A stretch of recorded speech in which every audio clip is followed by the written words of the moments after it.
gas. Jadi pertama-tama saya sebelum pidato saya mau tanya dulu bagaimana nih soal gas industri, apakah ada jalan keluar? Siap Pak Dasko, saya tentunya akan segera koordinasi dengan pihak PGN dan dari kita tentunya komitmen kita agar supaya kita akan lakukan penyesuaian tentunya setelah mengikuti penyesuaian molekul dari LNG. Kita tentunya lakukan yang terbaik Pak Dasko agar supaya segera ada perbaikan dan tentunya untuk mendukung juga teman-teman di industri dengan harga yang sesuai. Jadi begini Pak Simon, jadi dalam beberapa hari ini sudah ada ancaman PHK. Jadi mungkin kita juga mesti cari jalan keluar, atau kemudian juga yang dalam waktu dekat PHK ini juga harus kita mitigasi.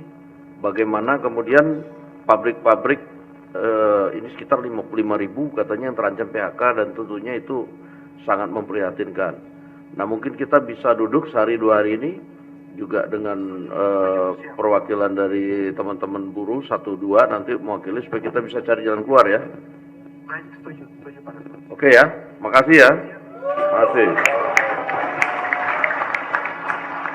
Wakil Ketua DPR Republik Indonesia Profesor Dr. Insinyur Haji Sufmi Dasko Ahmad SHMH sekaligus membuka acara. Persilahkan. Ya, saya tadi ditanyakan mengenai masalah udah rancang pidato cuman buyar semua nih gara-gara soal gas. Jadi pertama-tama saya sebelum pidato saya mau tanya dulu bagaimana nih soal gas industri, apakah Serikat Buruh dan Serikat Pekerja ada senior Bang Yoris dan lain-lain, ada Pak Sunarno, Pak Sunarti, Bung Andi Gani, mana lagi yang belum saya sebut, Pak Darta, ada Pak Indra ini, tapi ini teman lama tapi dari Kemenaker, ya kan? Nah, kemudian ya dari Serikat Petani, kemudian dari ILO, Pak Menteri Tenaga. Dan angkanya juga, definisi rupiahnya juga dibedakan, dinaikkan. Seperti di layar, seperti misalnya zona 1 dari tadinya 7 juta yang belum menikah menjadi 8,5 juta, yang sudah menikah 8 juta menjadi 10 juta. Di zona 4 khusus Jakarta, Bogor, Depok, Tangerang, Bekasi, karena memang tanahnya sulit dan mahal, maka definisi MBR-nya dari 12 untuk yang belum menikah 12 juta, yang sudah menikah 14 juta, itu masyarakat berpenghasilan rendah, sehingga pembangunan rumahnya BPHTB-nya 0% dan PBG, persetujuan bangun gedungnya, itu menjadi 0% juga, baik untuk orang yang membangun maupun developer pengembang yang membangun untuk MBR.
Bang, isu politik bang. Kenapa baru sekarang? Tadi nggak mau. Kapan di Bandung ya? Kebetulan ada Pak Cucun, dapilnya Bandung. Silakan Pak Cucun. Saya sudah koordinasi dengan Pak Kapolda dan Dir PPA ya di Jawa Barat. Ini merupakan satu dimulai efektif tanggal 1 Juli 2026. Gojek Indonesia akan mulai mengimplementasikan Komisi 8% untuk layanan transportasi penumpang ojek online roda 2 yang kalau di Gojek kita sering manggilnya GoRide begitu ya. Jadi ini akan efektif sekali lagi tanggal 1 Juli tahun ini, minggu depan 8% potongan komisi ini. Ingin menyampaikan bahwa Grab Indonesia akan mulai mengimplementasikan Komisi 8% untuk layanan transportasi penumpang ojek online roda 2, kalau di Grab namanya Grab Bike, dan implementasi ini akan efektif dimulai tanggal 1 Juli 2026. Terima kasih. Jadi kita juga harus memahami polisi itu bekerja bagaimana menciptakan rasa aman. Teman-teman di intelijen juga bekerja menciptakan suasana kondusif dan memitigasi, mencegah terjadinya hal-hal yang tidak diinginkan. Jadi itu kan jangan dilihat itu kan yang kita inginkan orang ya. yang Bang Ferdinand diduga, kalau ngomong fakta saya pikir saya juga kepingin polisi seperti itu. Itu cita-cita kita bersama. Tapi fakta setidak-tidaknya ada 6.000 orang yang udah ketahuan. ya itu kan dari zaman Jokowi. Bukan itu sekarang aja. Ini zaman Prabowo. Dan nggak harus dilihat begini ini zaman Prabowo dan jangan angkanya lebih banyak ya. daripada angka zaman Pak Jokowi. Jadi ini melanjutkan Jadi Prabowo. harus dilihat juga. Prabowo melanjutkan Jokowi beneran dan tambah banyak.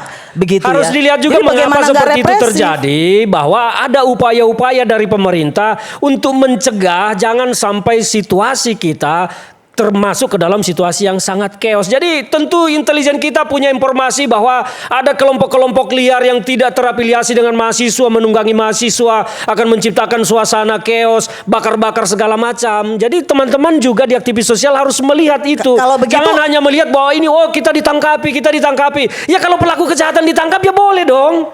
Nah itu dia justru, bacalah laporan Komite Pencari Fakta. Dan yang apa disebutkan Bang Ferdinand terungkap bahwa ada penyusup.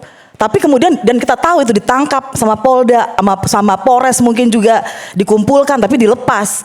Kita setuju harusnya kalau ada intelijen, ada apapun yang disebut diadili dong. Jangan mahasiswa dijadikan kambing hitam. Tapi kan banyak juga yang gitu diadili.